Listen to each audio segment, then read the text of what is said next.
Good evening and Happy New Year to all TV fans out there. This is a new year, new season. You're watching the Sport Desk. We have a new crew. My co-host and myself, we're going to be here chatting with you this year. We're going to give you a lot of updates. If you think that we didn't do a good enough job last year, we're going to step it up this year. I want to introduce my co-host again, Paul on the ball. Welcome to this new year. Good evening, Carl, and good evening to everyone, and Happy New Year to you as well. Well, we got some folks in the studio this evening, Paul. I'll let you do the introduction, seeing that you're my sidekick this evening again. Well, as I've always been his sidekick, yes, certainly. We have some exciting news for you here this evening, and we have Mr. Dag Samuels and Mr. Dean Greenaway, and they're here on behalf of the, I just said, I nearly said the Milton Keynes, where my mind is going, there you go, the Bviaa Athletic Association, and they're here to talk about the Gatorade Development Track and Field Series, and I'm not going to steal their thunder. I'll pass it straight over to the President, Mr. Dean Greenaway. Good evening. Good evening, Paul. Good evening, Carl. Good evening, Dag. Good evening to the listening audience. Yeah, and well, of course, good evening, Dag. I say likewise to you guys and to the listening audience as well. Now, before we go into these guys, we just want to let you guys know that we have some new phone numbers for you to call in. New numbers. I don't think they're on the screen yet. Yes, they are. It's 541-6708. 541-6078. I think you can call and text. 6708. 6708. You can call and text on that same number. You certainly can call and text on that same number. We'd also like to thank the sponsors who've been there with us last year and new sponsors who are here with us this year. We'd like to thank Lime, Speedies, Roton Wholesale, and Gatorade. Play to win. They're still on board with us, and we hope to have some more coming up soon. Now, Paul, like I said, we don't want to steal these guys' thunder. Right. Well, of course, we get more into Lime again. Of course, Lime is our new sponsor there. We have to say thank you to Lime. But let's get straight into why we're here. Track and field, guys. A big meet coming up this weekend. Develop Meet. Tell us a bit about it. Well, the season opens on Saturday at 10 a.m. with the Gatorade Classic. I can let Dag tell you because he was the mastermind behind renaming them, so he can tell you how that come about. What is going to happen this year, we'll have 5 meets. Of the 5 meets, 3 will be held in the evening at 5:30 p.m. This weekend will be at 10 o'clock, and the following one will be at 5:30 p.m. But I'll let Dag explain a little bit of that. Yes, Dag? Oh, okay. Well, for the past 20 years or so, we have been having development meets, and this year is no exception, where we try to get our athletes prepared. And, if there are no competitions, then we will not see the best in our athletes. And therefore, we begin as early as we can. And this being the second week of January, we have started with the first development meet, which will, for the most part, include locals. I think there may be 1 or 2 teams coming up from St. Thomas of the U.S. Virgin Islands, but for the most part, it's locals, and then we try to get as much of the school students involved in what we're doing. We try to get events that are sort of foreign to some of the athletes, some of the events that we don't normally do. We try to begin with those and try to introduce it to some of the athletes, and hopefully they'll catch on to it. And then we move on and on, keeping in mind that for any of the athletes to represent the British Virgin Islands, they must meet the qualifying standards, whether it's the Carifta Games or in the junior section or the CAC Championships or World Championships. For the seniors, they must meet qualifying standards, and this is the opportune time for them to begin to aim towards those qualifying standards in order for them to get any sort of recognition in terms of going to these games. Now, for the folks who are listening, they're probably thinking, well, we're just into January already, we're getting into these kind of meets and talking about qualifying times for Carifta. But in reality, Carifta is really just around the corner, isn't it? Yes, Carifta this year is earlier than usual. This one is in March, the end of March. And it's Easter weekend, always on Easter weekend. So where is it located this year? This one will be in the Bahamas. Okay. So again, I think if you probably see Mr. Greenaway along the road or something, you can call him and say, well, I want to go to the Bahamas to cheer on the British Virgin Islands team. We did take a sizable team to Bermuda last year, and of course, there are many more athletes who have made their goal to be at the Character Games this year. I think it's catching on, or they understand that the Character Games is one of the gateways to international stardom, and they've seen many of the Caribbean athletes pass through the Character Games towards international status. So therefore they're now understanding that, and of course they want to be on the international status sheet as well. Now, Dean, Doug mentioned about some of the athletes, maybe other people, parents, other people may want to go to the Bahamas for this year's Character Games. Is that encouraged, and how do we deal with that if a parent wants to attend? Well, not just parents. Most countries throughout the region, Character Games is a carnival. Most countries throughout the region, they have a number of supporters that follow the athletes at the Character Games and some of the other meets. And it's always good to hear a familiar voice cheering you on. Of all the people in that stands, somebody call your name, it means something. Well, it's funny you should say that. I remember in 1987, not that I want to get into my own I can share my age there.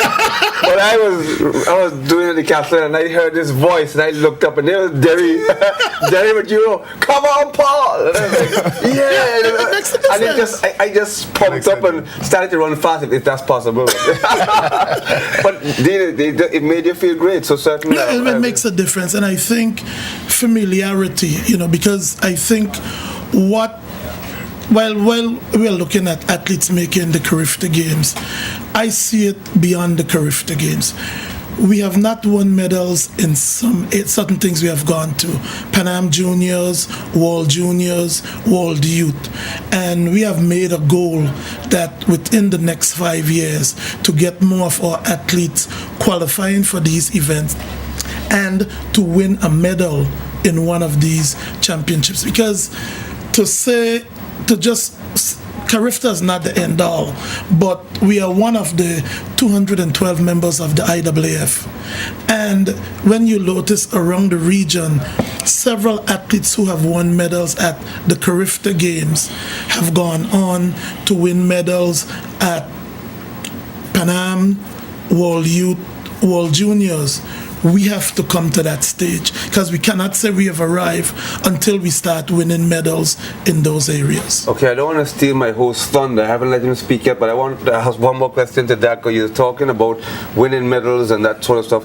How are we looking this year? I mean, we did so well last year.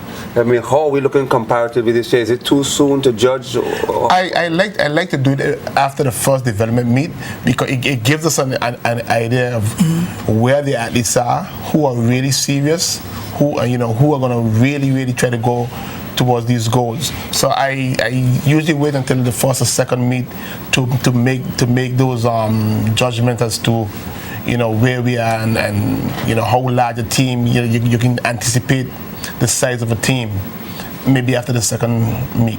I saw Dean there shaking his head ferociously. You certainly agree with that? Well, put it this way.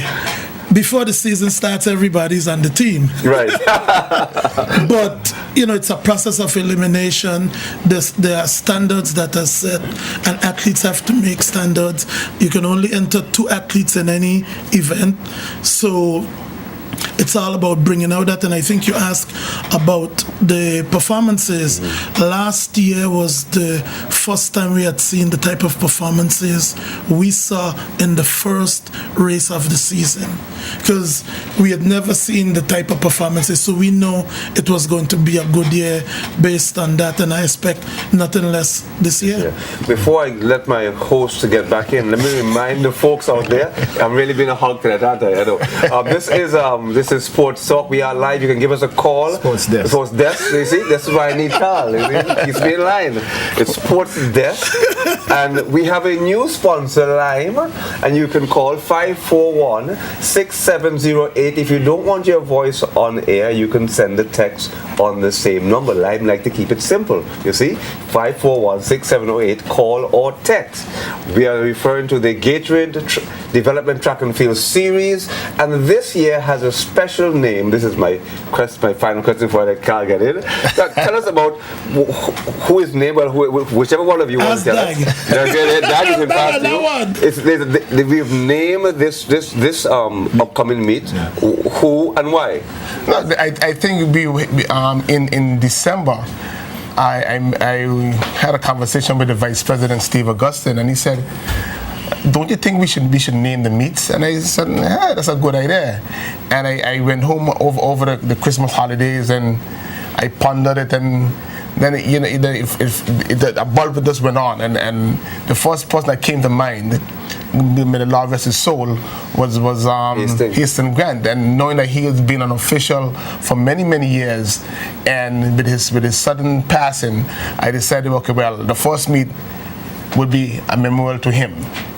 And then after that, names just kept coming to me. I know, well, speaking to Tahisha, because she's having, and that's the very same weekend, she's having a camp where some of the we are expecting some high caliber athletes to come and work with our athletes over that weekend. I said, okay, well, since she's doing that, then I can give her the second meet.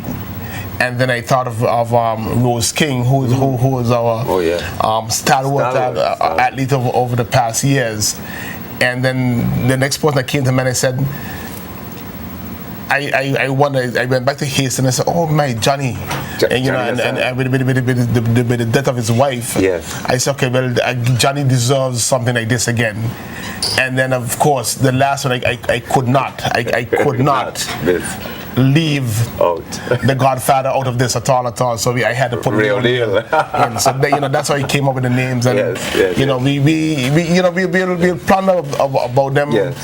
See if we make changes here and there, and give some of the Paul Hewlett track and field. It would be a sin to leave out Ray O'Neal. God would not forgive you. Cass Catlett, you said? I think in 20 years' time you could use Cass Catlett. We don't know, but the thing is, at the end of the day, there have been so many past athletes and so many contributors that though we cannot mention all of them in any one series, it would be great to recognize them in some way or the other, and however we can do so, we'll do so. It may not come soon, but it come later. Well, let me remind the folks that coming up next, don't change that dial. You're on 55. We're going to be talking about horse racing next. The big matchup. Well, the names we've been calling is Slevin, Really Uptown, Good Prospecting, Sweet Sights. We're going to be talking about that next. But right now we're talking about the Gatorade Development Track and Field Series. And we have along with us the president, Mr. Dean Greenaway, along with him, executive member, Mr. Dag Samuels. And well, come on. Yeah, we'll just have to add that we have PRO, Mr. Paul Hewlett, who's been stealing the thunder all night. He's doing his job. Thank you. He's doing a hell of a job. I just wanted to add, Dean, a quick question.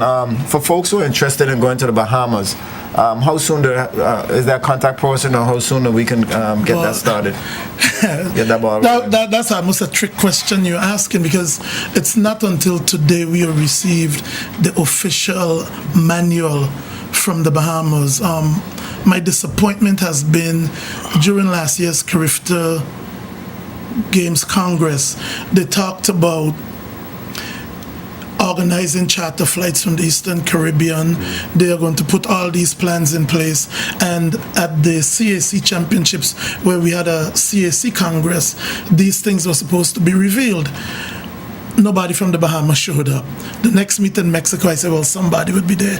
Nobody showed up. So a lot of what we wanted to do in terms of planning, so that we could have said to somebody, look, it's going to cost this.